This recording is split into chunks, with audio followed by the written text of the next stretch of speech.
Alright guys, June 2011, June 13th, 2011. This was a day in history. The occasion, the start of an LP, Metroid Other M. That LP was 21 months ago.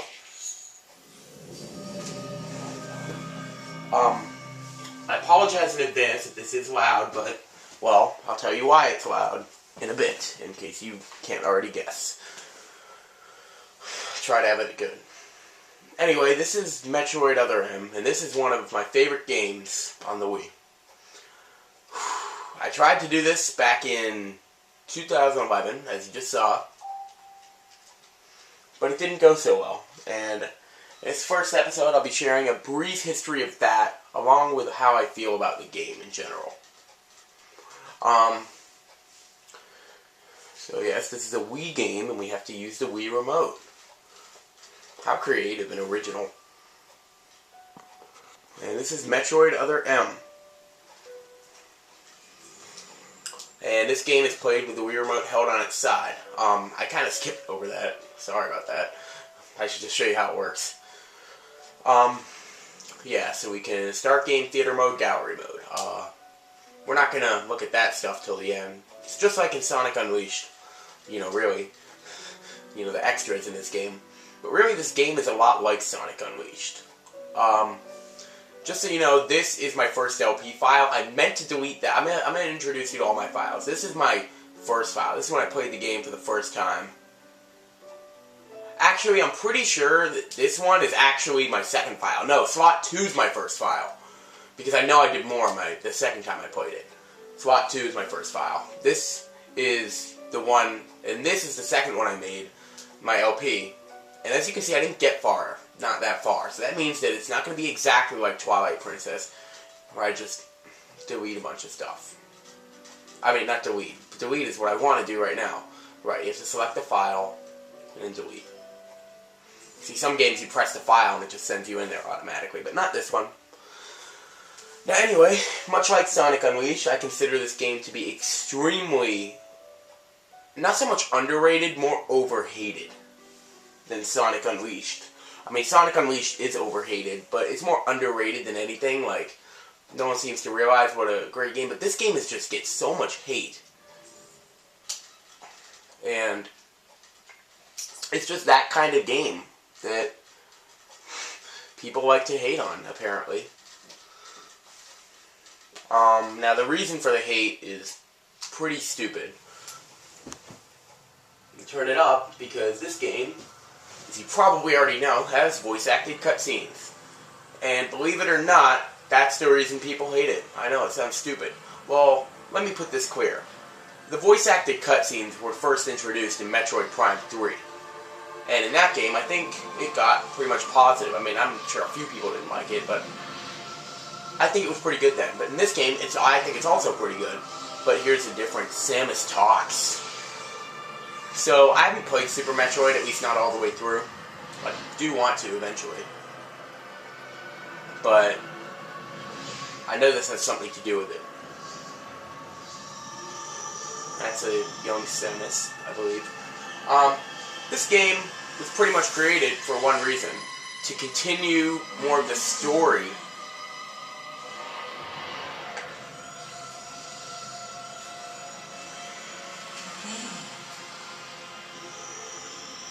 Oh, and give me a break with that line. I mean, that should not be for parody. But yes, this is pretty much a 3D version of the end of Super Metroid. I know that. That she has to use the power of the Metroid. No, the Metroid sacrifices himself for Samus. And that is Mother Brain.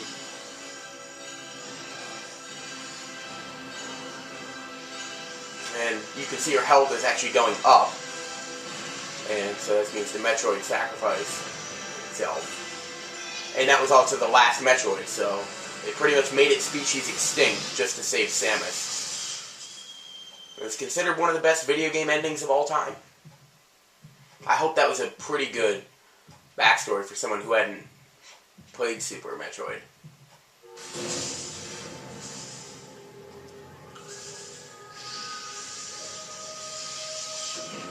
I think that's actually when the Metroid sacrifices itself. This game is pretty much a direct sequel to Super Metroid. In fact, you'll see it picking up right after the end of it. Yeah, so basically it was sacrificing itself the whole time, getting all of its power.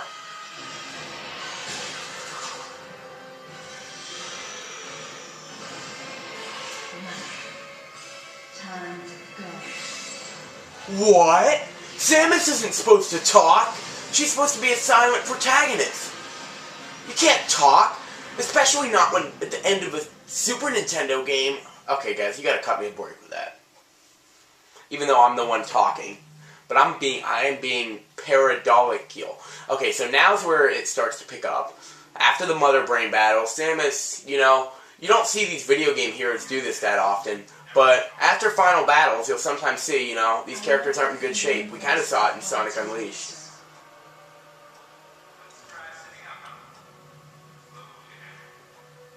I think Samus's voice is pretty good.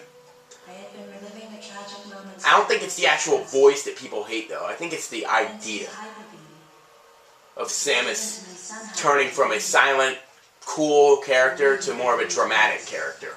I don't think her character changed that much. Just because she talks more, she's pretty much still, I think, the same character. She's willing to sacrifice... She's willing to put her life on the line for the well-being of these other planets. Come on, Samus. Let's go next door. I mean, if you played Super Metroid back when it came out in '94 and beaten it, I mean, wouldn't you be a little curious to know how Samus felt about it? My biggest fear about this game, actually, and I'll get into that a bit later, but it's basically that people aren't going to think this is canon for whatever reason, so... I don't know, it's like, because it's revealing a lot about Samus, but then people think it doesn't count for some reason. For some reason, I just fear that that's the case. Ready for a quick test at Samus? Yes, I am. I'm really sorry if this is going to be too loud. But I have the captions on the bottom, they're turned on. So now we get to see the controls, and the controls in this game are not a problem at all, but people hate it just because of the voice acting cutscenes. The controls in this game... Now, to be having the Wii remote held on its side, because you might wonder, how do you aim? Well, you don't have to aim when it's on its side. It pretty much locks onto an enemy for you, but only if it's right in front of you. And only if it's, like, within a reasonable distance. It's pretty much just left and right. If the enemy's high in the air, you're going to have to jump to hit it. Press A, and that's how you turn into your Morph Ball. Press 1 to drop some bombs.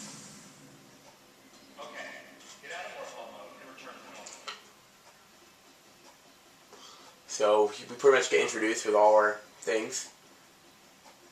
Alright, stand in the middle of the room. And sometimes you'll get to do that. Like just being able to walk really slowly and stuff. Well, I mean not being able to. And to get out of here, you need to wall kick. Just like that, Samus. And unlike in the Prime games, you can do that at any time. You don't need the screw attack. Well, not any time.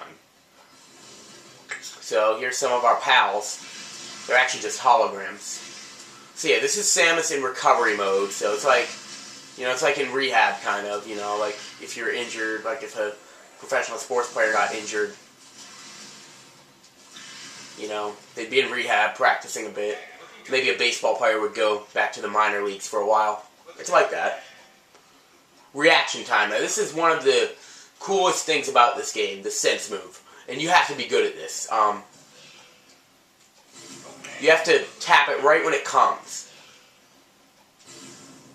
And one of the coolest things about this is that, I think they were going to tell us that later, but if you're holding up a charge shot and then sense move, it gets full all the way. And since the charge shot takes kind of long, yeah, they just told us that then. Yeah. The charge shot does take long to charge up. The good news is, though, you're going to keep getting, well, things that are going to let you. And our missiles are out. And concentration. That's a thing that makes this game different, is that you don't pick up your health and your missiles back. You have to concentrate. Your missiles isn't a problem, because you can always get more of those. which means that missile things are kind of useless, except like for boss battles and stuff. Okay, now search view is where you point a Wii remote at the screen and look around. When you're doing this, you can't use your gun, but if you can lock onto something, then you can hold it, and this is how you fire a missile. So it's basically like, if you're not in first person, if you're in third person, you're using regular shots. If you're in first person, you're using missiles. So what's wrong with this? Believe it or not, people actually have problems with the gameplay too, but I think they just kind of say that so it doesn't look like they hate this game, and they say it's terrible just because of the story and the monologuing. Because there is monologuing, and if you don't like that, I can understand if you don't like that. Oh yeah, I can understand if you don't like that, but you can't just say the game is terrible because of terrible story. Super Mario Sunshine has a terrible story, but I'm not going to say the game is terrible for that. Okay. And one of the coolest things about this game is your ability to actually jump on top of enemies and perform lethal strikes. In the first LP I did of this, I had one of the most annoying things I said. I kept saying, pump that head with some lead. I said that every time I did that. That's not going to happen this time. A power bomb. Now enjoy this, because you're not going to be doing this again for a long time. You hold, in your morph ball, you just hold one. And release it, and that's a power bomb. But, well, enjoy the sight of it, because you're not going to be doing that again for a long time. Another thing I should mention about this game is that, at least in my opinion, it's very difficult. It almost feels a little cheap sometimes, but in my last playthrough, I only died a few times, as opposed to my first one, and my LP, where I died a bunch of times. Like, if you're used to, like, the Metroid Prime games, dying is a big deal, because you have to go back to the part you saved, so they give you a lot of help, and you're probably not going to die if you're playing legitimate, unless, like, you're really getting your ass kicked. This game is not really like that. Not even a fragment. None of the baby remained on me. I might want to watch this first video before I, record the next few. Never again will I encounter the baby. Never. The finality of it struck me once again.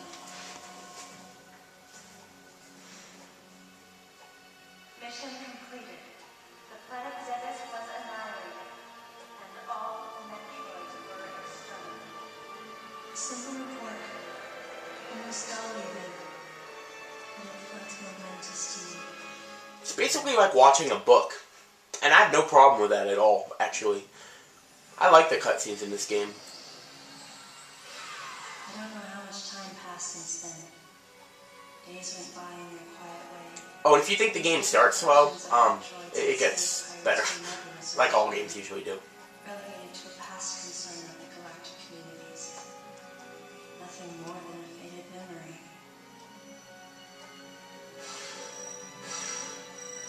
Codename Baby's Cry. So the story of this game Urgency of a baby crying. is that The nickname comes from the fact that the purpose of the signal is to draw attention. The signal was urgency, coming from a remote yeah. part of space. the story of this game is that The course of my ship, as if this detour had only there's this been ship my flight plan. called the Bottle Ship. Baby's Cry. So basically what happens is, Samus is just coming back from her battle. She's thinking in deep thought. And then as she's flying away, just kind of wondering what to do, she receives a distress signal from a ship called the Bottle Ship. And it's called Baby's Cry, which is an urgency signal. Which, as she just explained, it has the urgency of a baby's crying. And, of course, it's symbolic, too, because of the baby Metroid. So, now our goal is to see what's up with the Bottle Ship. Now, unlike some other Metroid games where you go to a bunch of different planets, this one, you pretty much do the same thing. So it's more like actually Prime 1 and 2, where you're on the same planet the whole time, and you're just exploring different areas. That being said, this still kind of feels like a small game, because it's not even a planet, it's just one ship. It's a pretty big ship for a ship. And it has a bunch of different themed worlds, and that makes it cool, but it still feels a little small. Like, it feels small for a game, but for a ship, when you think it's all happening on one ship, I love it for that. And that's really my only real complaint about this game. I think it's a little bit too short. If you want to get all the items, it will last longer. And that's still another thing I have to decide. Am I going to go for 100%? There are items I can't figure out how to get. Maybe if I have a guide right next to me, and like there's big pop-ups, item here, then it will be a lot easier for me to do.